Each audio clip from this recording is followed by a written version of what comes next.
amataka gano naye mu musango guno kyali kyetaagisa kubanga gwe baweereza ssente okugula yali agamba nti teyagula naye ng'ate ffe tukimanyi bulungi era ne kiranti waffe ng'akimanyi nti property zaagulibwa n'olwekyo omulamuzi kwe kusalawo olunaku olwaleerajje tulabe oba zino property zebakanira gye ziri.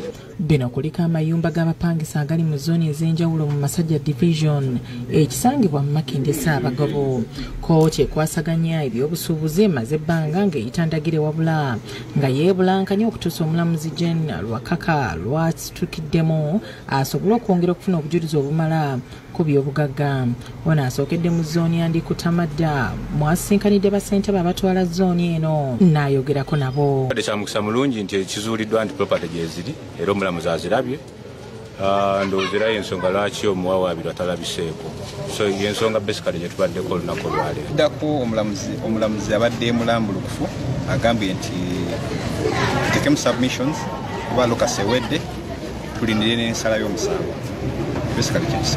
Kulembeze nga bakulembeddwamu Sheikh Yusuf Sentamu nga y'omu ku bassentebe abatwala zooni omuli eby'obugagga bya Namutebi annyonnyodde bw'ati. Omusango guno mwaddemu omusango gw'okubeera nti baajingirira emikono gyaffe n'endagaano ezitaliiyo mu kitundu kyaffe nga beeguza ebifo okuteekako amannya gaffe.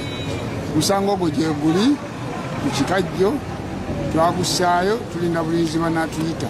Tuweeredde essuubi nti tumwezi utasooka gwa 10 gye tufuna ensalawo ey'omulamuzi. Tekibadde kyangu byonna gabadde mazima ga Katonda n'okulemerako. Namutebi ku lukomo lw'essimu alaze engeri gye yakolaganamu ne muganda we ng'amuweereza ssente. Kati bwe namuweereza ssente ezasooka nagamba mu area y'emu Masajja mulimu ebizimbe bingi abatunda bangi. Abantu bakola short sale kati gweweereza ssente tukole kitugule ebizimbe bibero n'egamba okay kubanga nange nali mbyaga kubanga nali ngenda kukola dwayiro nakudda Uganda bintu bitambule. Kati bwe yamala okukola okugula ebintu n'atandika okusolozangamu ssente ne tutandika okuzimba ekizimbe ekimu kifuukemu eddwaliro dialysis center nga ogenda kubeerawo dialysis wansi ne waggulu n'engula ne dialysis machines n'enduweereza e Uganda. Kati bwe twatuuka bwe namala okusindika machines nga buli kimu amaze okifuna n'atandika obutakwatanga masimu nga buli lwemukubira essimu takwata ssimu.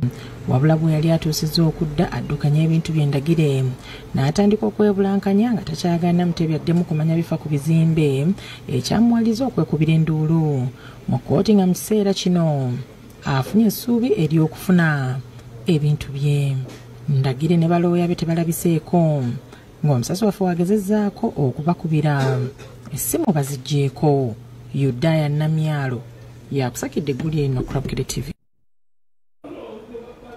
Ate abantu abawerako mu bitundu by'Emmengo bakwatiddwa ne baggalirwa oluvannyuma lw'okuzimba ku ttaka libatalinaako bwannannyini. Ng'ekibbattaka buli lukya kyeyongera mu bitundu by'eggwanga eby'enjawulo nga beerimbika amannya g'abanene mu gavumenti okusobola okubba ettaka lyabwe. Bulooka ne bazigyawo wantu wano wa Bukenya Richard ali bweru